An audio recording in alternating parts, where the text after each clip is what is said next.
आपने सदैव सुना होगा कि ये सब माया है, सुख दुख सब माया है, समस्त संसार माया है।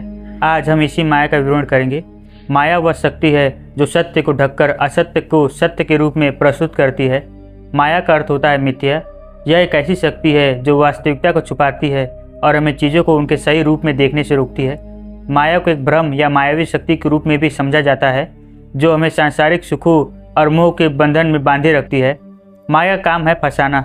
जिस चीज़ में हमारा मन अटकता है वही हमारे लिए माया है। जैसे किसी का मन धन में अटकता है, किसी का भोग में, किसी का रूप में, किसी का शब्द में, किसी का स्वाद में, किसी का दुष्ट कर्मों में, किसी का अपने में और किसी का अपने वालों में, अथवा आदि अनेक स्थान में या किसी एक स्थान में यदि मन अटकता हो तो वही उसके लिए माया कहलाएगी। मन के माया में आते ही हमारी ऊर्जा बाहर की तरफ बहने लगती है, जिससे आत्मा का ज्ञान नष्ट हो जाता है और व्यक्ति संसार में बंधने वाले दुष्ट कर्म करने लगता है, जिससे मृत्यु को प्राप्त हो जाता है वह व्यक्ति। धर्म ग्रंथों में एक बात स्पष्ट रूप से कहा गया है, ब्रह्म ही सत्य है और जगत माया, अर्थात यह सारा संसार आपको भटकाने के लिए तत्पर खड़ा है। केवल प्रभु भक्ति ही आपको ब्रह्म अर्थात सत्य की ओर ले जाती है।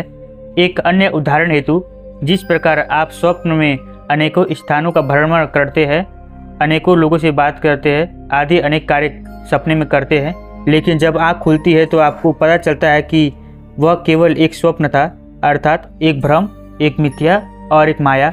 ठीक उसी प्रकार यह संसार भी आपके लिए माया समान है, जो आपको सत्य अर्थात ईश्वर से पृथक करने हेतु तत्पर है। श्रीमद् भगवद गीता के अनुसार माया एक ईश्वरीय शक्ति है जो भौतिक संसार की रचना करती है और उसे बनाए रखती है। यह एक ऐसी शक्ति है जो हमें भ्रमित करती है और यह विश्वास दिलाती है कि सांसारिक वस्तुएं और संबंध ही एकमात्र सत्य है, जबकि वास्तव में ये संसार क्षणिक और परिवर्तनशील है। माया हमें वास्तविक शाश्वत सत्य से दूर ले जाती है और हमें सांसारिक सुखों और दुखों में फंसाती है।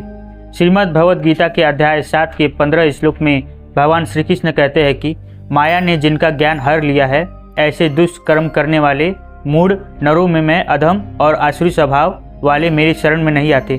अर्थात माया के अधीन नहीं होना चाहिए, ऐसा उपदेश श्री कृष्ण सभी को बता रहे हैं। माया के अधीन लोग आध्यात्मिक दृष्टि के अनुसार सबसे निचले स्तर के होते हैं।